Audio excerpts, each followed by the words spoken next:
Meanness and betrayal from my wife. That's what this story is about.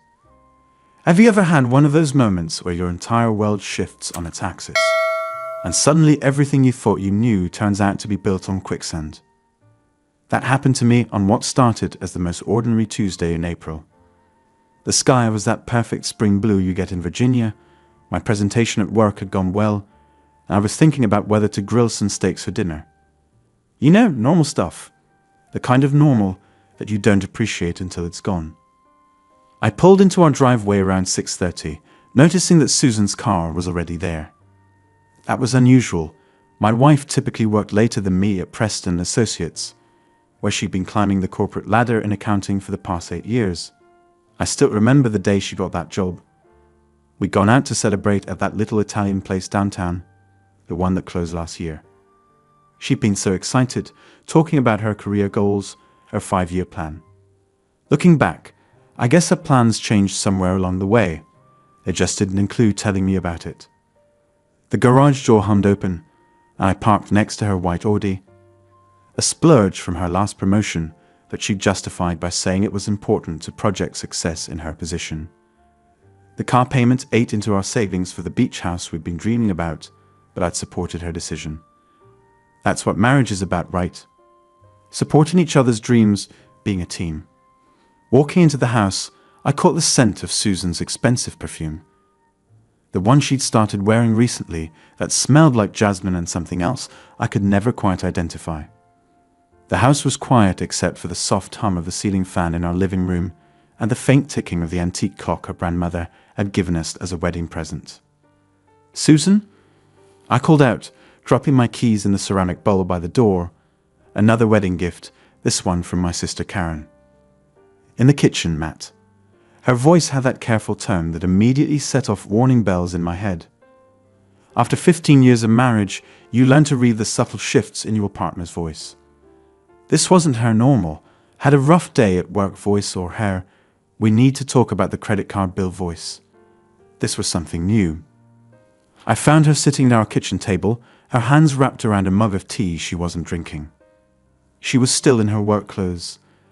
A charcoal grey suit that probably cost more than my first car, her dark hair pulled back in that severe style she'd adopted recently. A style that, now that I think about it, had coincided with Jack's arrival at the firm. "Honey, sit down," she said, gesturing to the chair across from her. "We need to talk. Here's something they don't tell you about life-changing moments. They often start with the most cliché phrases. We need to talk is right up there with it's not you, it's me, and I think we should see other people." But what came next? That was anything but cliché. I sat down, noting how she positioned herself. Susan was always conscious of body language. She'd taken a course on it for work last year. She was turned slightly towards me, maintaining what she'd probably call open body positioning. Her shoulders relaxed in a way that seemed studied rather than natural. "Matt," she began, reaching across the table to take my hand. Her fingers were cold despite the tea she'd been holding. "I've been doing a lot of thinking about our marriage." I felt my stomach tighten. In my experience, nothing good ever follows that sentence. But what came next was beyond anything I could have imagined. "You know I love you," she continued, her thumb tracing small circles on the back of my hand in a gesture that had once been comforting, but now felt manipulative. "And I think I found a way to make our marriage even stronger." I waited, wondering if she was about to suggest couples therapy, or maybe one of those marriage retreats her sister had raved about last Christmas. If only it had been that simple. "You remember Jack Morrison from work?" she asked, maintaining steady eye contact in a way that reminded me of a documentary I'd once watched about hypnosis. Of course, I remembered Jack Morrison. How could I forget? He joined Preston Associates about 18 months ago as a senior accountant, bringing with him an MBA from Wharton, and the kind of confidence that comes from old money and good genes. Tall, always impeccably dressed in suits that probably cost more than my monthly mortgage payment, with that perfect salt and pepper hair that some men can pull off without looking old. The kind of guy who quotes Warren Buffett in casual conversation, and probably has a personal trainer. "Sure," I said cautiously. "What about him?" Well, Susan took a deep breath. You know his situation with Sarah, right? Everyone at Preston and Associates knew about Sarah Morrison. Jack's wife had been battling an aggressive form of multiple sclerosis for the past 3 years. It was the kind of tragic story that made people speak in hushed tones around the water cooler and organize meal trains. I'd even contributed to the office fund to help with her medical bills, despite the fact that Jack's salary could probably cover them without issue. What about Sarah? I asked, though something in my gut was already screaming that I didn't want to hear the answer. She's been very ill, Susan said, her voice taking on that gentle, almost therapeutic tone that I would come to hate. They haven't been intimate in over 2 years. Jack's really struggling with it. I pulled my hand away from hers, feeling a cold weight settling in my stomach. And this concerns us. How? Matt, she leaned forward, her eyes intense. I want to help him. Physically. The words hung in the air between us like poison gas. I stared at her, waiting for the punchline, for her to laugh and say she was kidding, for anything that would make sense of what she'd just said. But she just sat there, looking at me with an expression that mixed concern with something else. Expectation, maybe? Like she was waiting for me to congratulate her on her charitable impulses. You want to help him, I repeated slowly. Physically. Yes, she nodded, apparently encouraged by the fact that I was capable of repeating her words. But it's not what we're thinking. This isn't about leaving you or changing our marriage.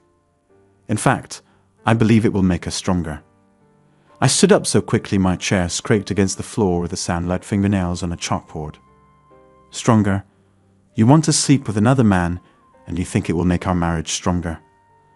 Matt, please, she gestured for me to sit back down. Let's discuss this rationally. Rationally? I laughed, but it wasn't a happy sound. There's nothing rational about this conversation, Susan. You're sitting there telling me you want to have an affair with Jack Morrison, and you're acting like you're suggesting we try a new restaurant. It's not an affair, she insisted, her voice taking on that patient tone she used when explaining complicated financial concepts to clients. An affair involves secrecy and deception. I'm being completely honest with you. I'm including you in this decision. I ran my hands through my hair, pacing the kitchen like a caged animal. The room suddenly felt too small, the air too thick. Through the window, I could see our neighbors' kids playing basketball in their driveway, their shouts and laughter creating a surreal soundtrack to this conversation. Including me? I turned to face her. You're not including me, Susan. You're informing me. There's a difference. I'm trying to be open with you. She stood up, moving towards me. I love you, Matt. That hasn't changed. It won't change. If anything, I'll love you more for understanding this.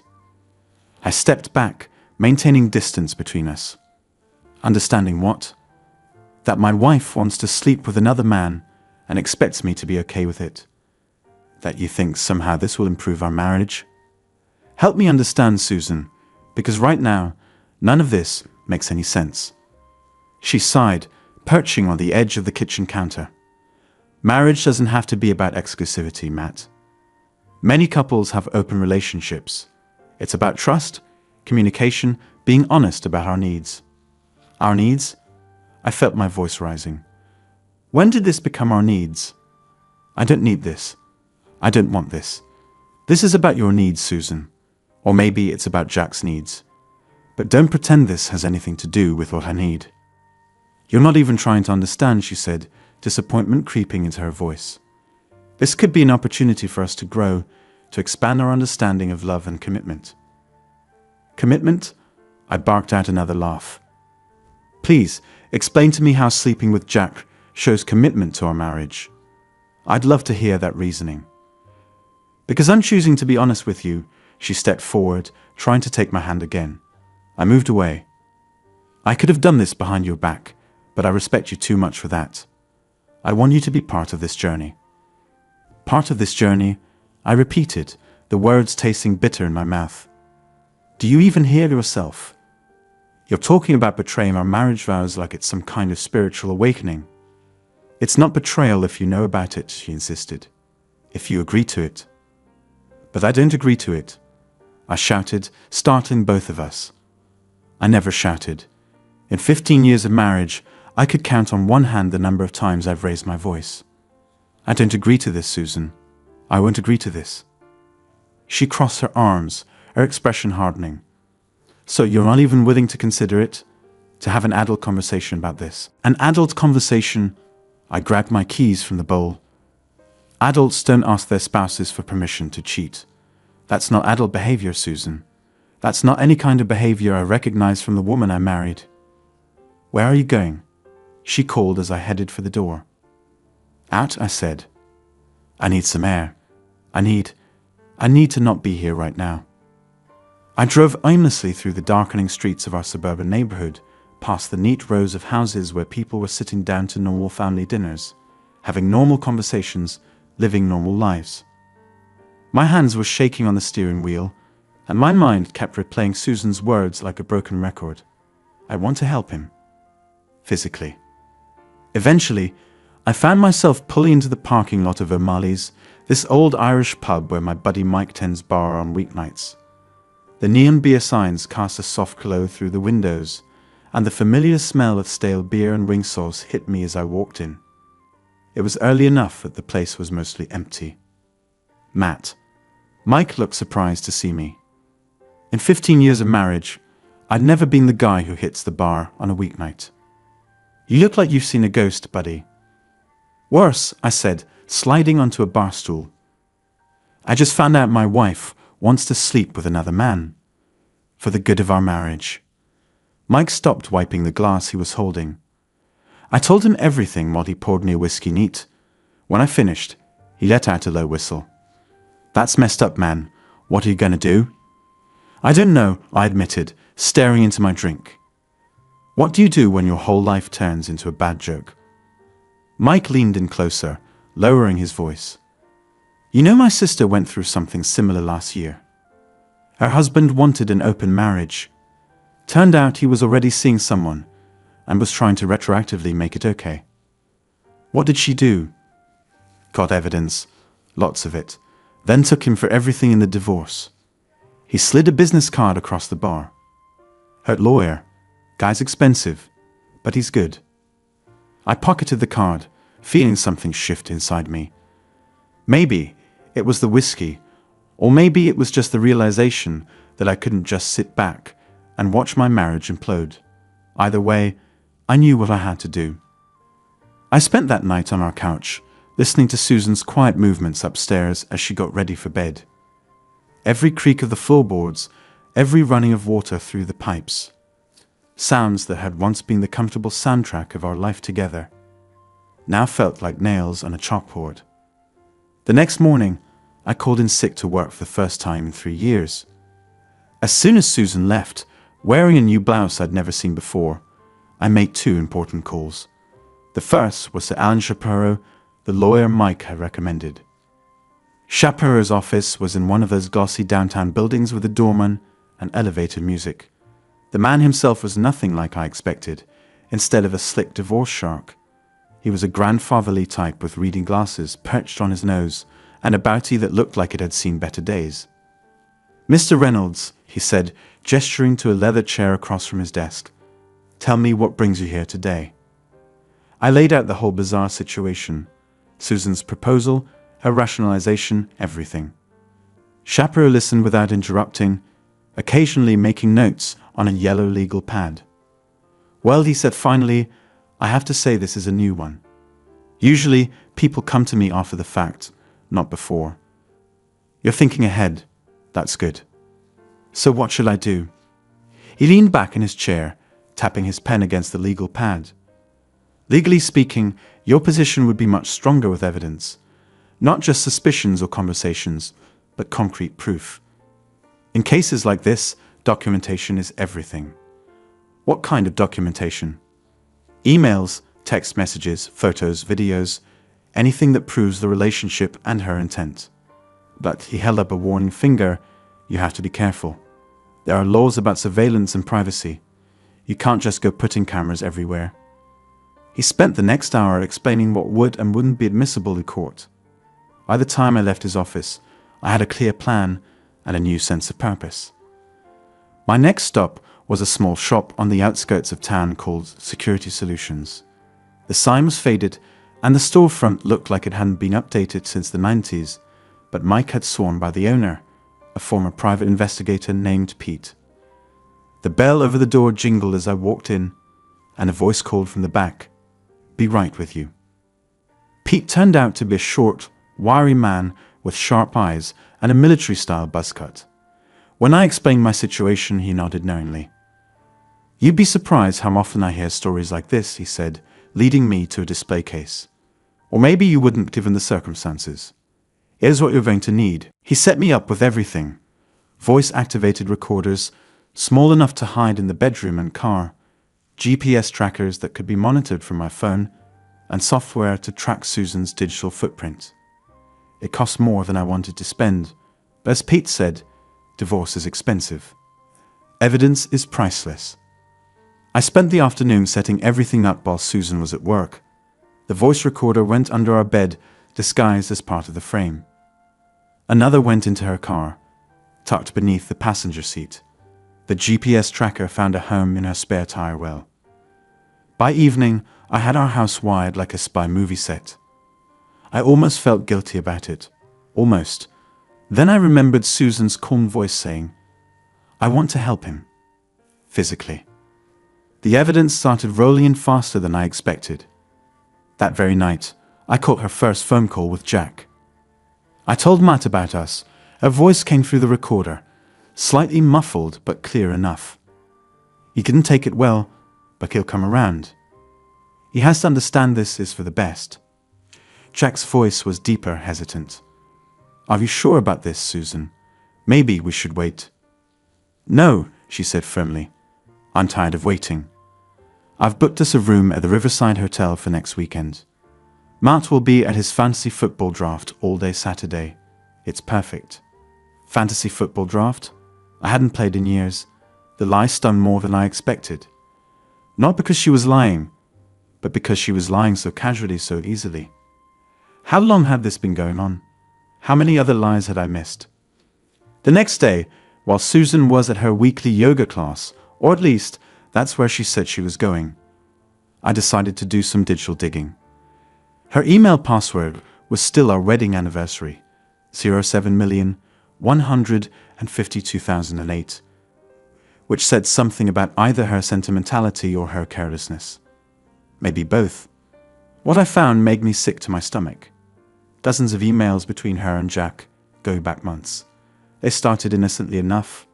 Work-related messages, then friendly chats, then increasingly personal conversations. I found their hotel confirmation, links to lingerie websites, even a shared Pinterest board for weekend getaway ideas. The level of planning, the attention to detail, it was like watching someone meticulously design the destruction of our marriage. They'd thought of everything, which hotel to use, what time to arrive, even one excuse to give Jack's wife sorrow. That's when I started forming my plan.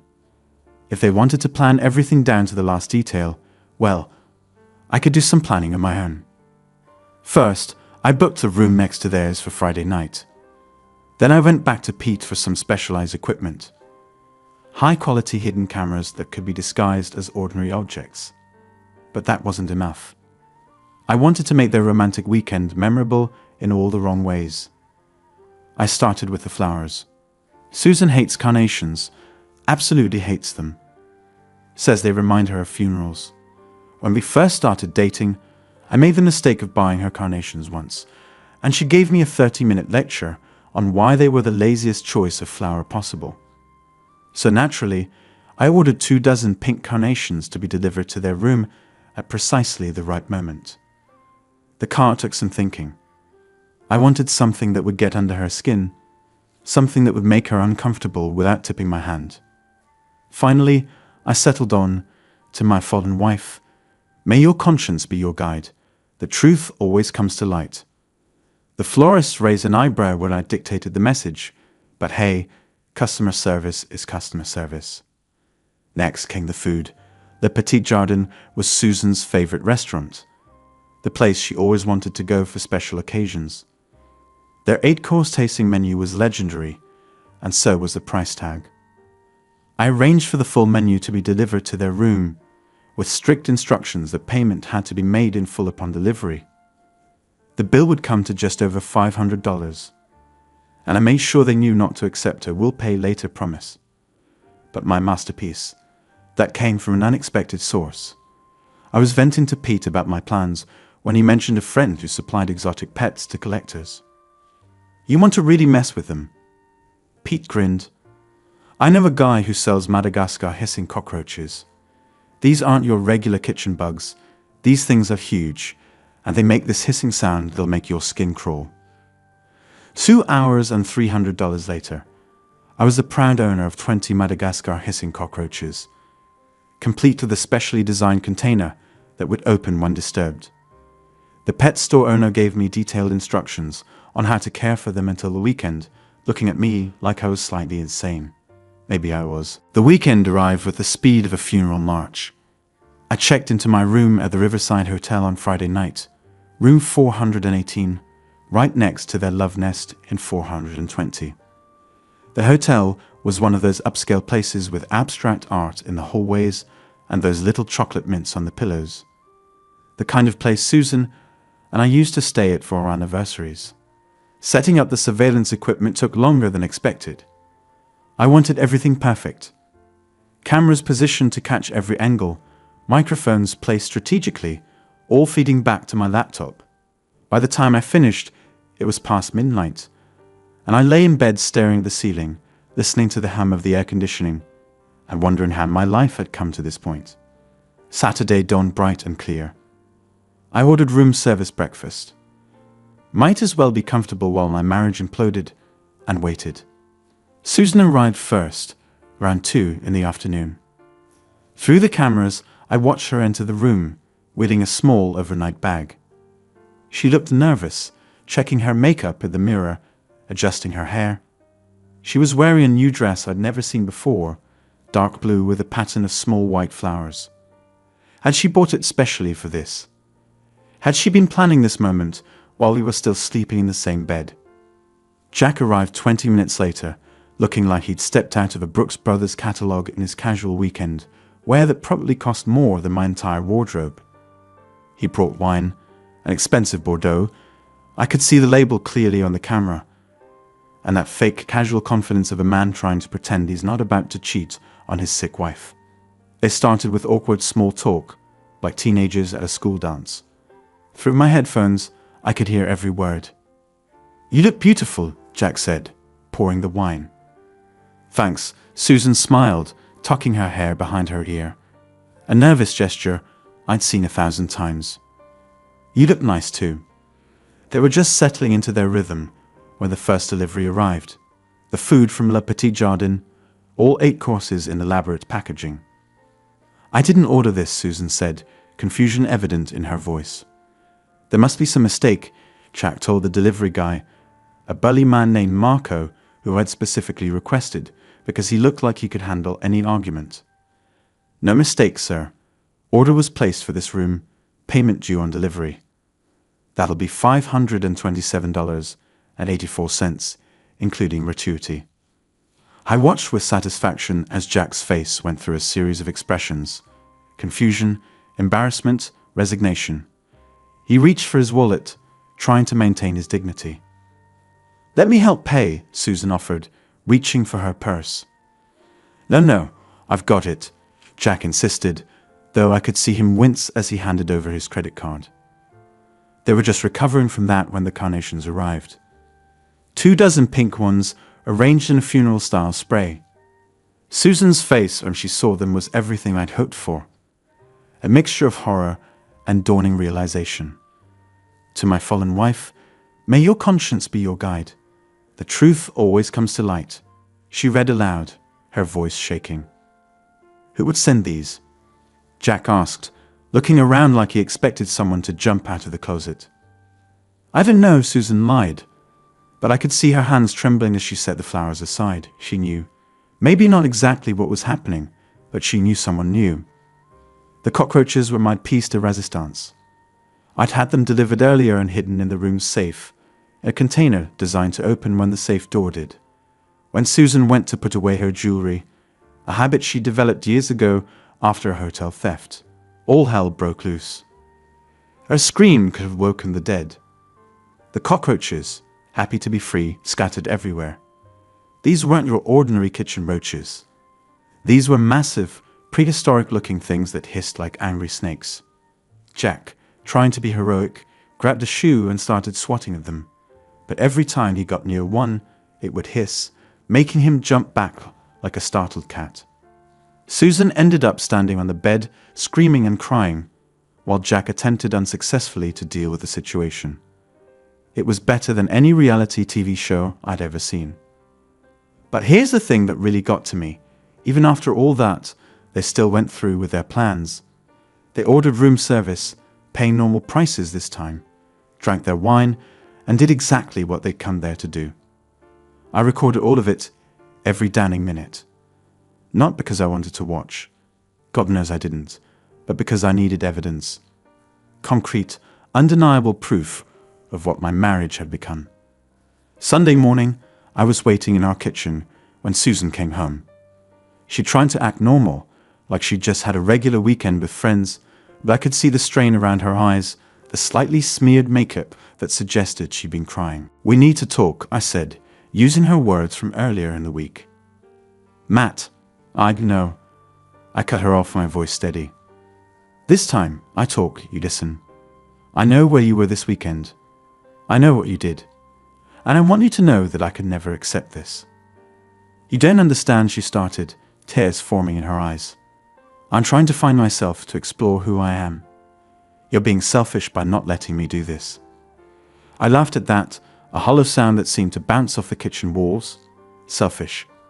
I'm being selfish because I don't want my wife sleeping with other men. That's rich, Susan. "It's not about other men," she insisted, her voice rising. "It's about me, about what I need." "Well, what I need is a divorce." That word hung in the air between us like a physical thing. Susan's face went pale, then flushed. "A divorce? You're overreacting." "Am I?" I pulled out my phone and played a snippet of her conversation with Jack from the previous night. Her face went from flushed to ashen. You recorded us." "I recorded everything," I said calmly. "Every phone call, every email, every moment in that hotel room. I have GPS logs showing your car at the hotel, credit card statements, everything. So here's what's going to happen. You're going to move out. Today, you could go stay with Jack if you want. I'm sure his sick wife will be thrilled to have you." She started crying then, real tears, not the manipulative ones she used earlier in the week. "Matt, please, we can work this out." "No, we can't. You made your choice, Susan. Now you get to live with it." As if on cue, a car pulled up outside. Jack coming to pick her up as they planned. I walked her to the door, watching as she got into his fancy car with her overnight bag. They drove away, and I felt nothing. No pain, no rage, just a profound sense of relief. The divorce proceedings, though clinical on paper, were anything but painless. In theory, we both should have been able to walk away quietly, but that wasn't the path we ended up taking. The moment Susan realized the depth of my documentation, every recorded conversation, GPS log, hotel receipt, and time-stamped email, I saw a flicker of genuine fear across her face. She'd underestimated just how serious I was, and that realization hit her with the force of a freight train. Our first meeting in the lawyer's office was tense, to say the least. Susan looked haggard, a shadow of the confident woman who had boldly demanded space to explore just days prior. The papers were spread before her like a grim display of evidence, each document a nail in the coffin of what we once called our marriage. My attorney, a sharp, unflinching professional with a reputation for unyielding dedication, had meticulously organized everything, presenting it in a way that left no room for doubt or debate. Susan's lawyer, a polished man with slicked back hair and a faint smirk, started with the usual posturing, suggesting that perhaps we could reach an amicable agreement. He talked about Susan's rights, about finding common ground and putting past grievances aside. But every time he mentioned something Susan felt entitled to, My attorney would calmly slide a piece of paper across the table, a receipt, a GPS log, or, in one unforgettable instance, a detailed timeline of her affair, complete with dates, locations, and expenses she charged to our joint account. Her lawyer's smile faded quickly. He tried redirecting, deflecting, asking questions that hinted at some shared responsibility on my part. But each attempt fell flat. The weight of the evidence was overwhelming, and I saw the resolve in Susan's eyes start to crack. Finally, in a last-ditch effort to secure some semblance of an agreement, her lawyer brought up the possibility of alimony. He argued that Susan had left her career to support me early on, that she contributed to the household in intangible ways. But I had expected this unprepared. I pulled out a stack of financial records showing exactly how much I had contributed financially over the years, including the trips we'd taken, the home renovations she'd wanted, the business dinners that were anything but. "Let's be honest, Susan," I said, my voice colder than I'd intended. "This is about the choices you made, choices that come with consequences." She finally looked up at me, her eyes red-rimmed but defiant. "You don't understand, Matt. You never did." "Maybe I don't," I replied, shrugging. "But I know one thing. I'm done paying for your exploration of whatever you think you missed out on."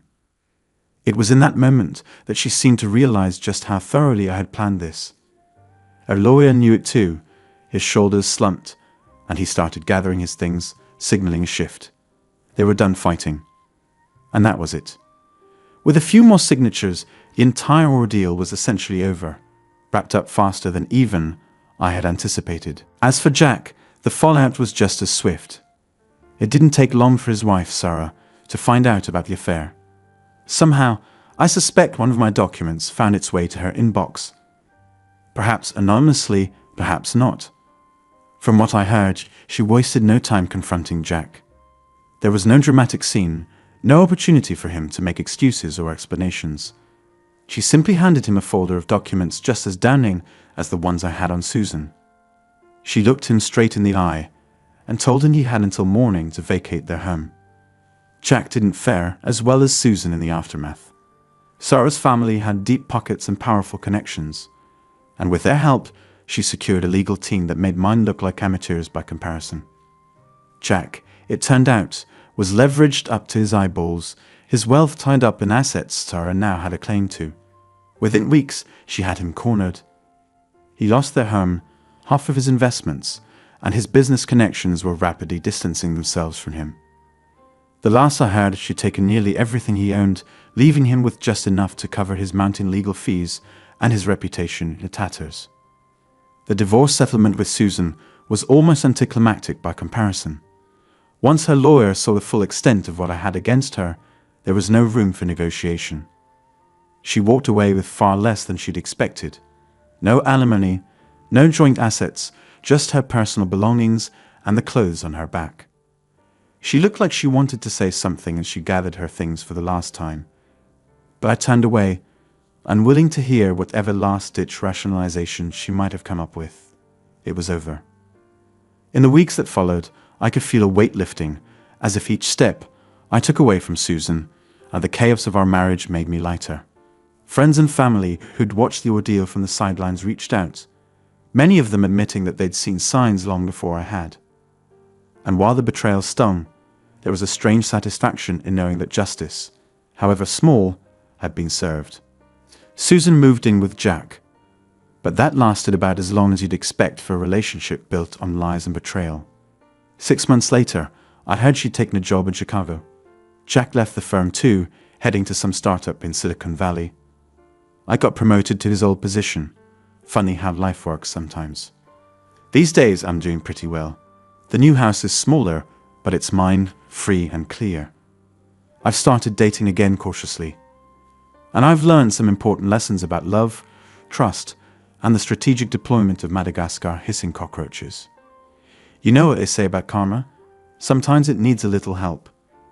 And sometimes that help comes in the form of room service bills, funeral flowers, and very, very large insects.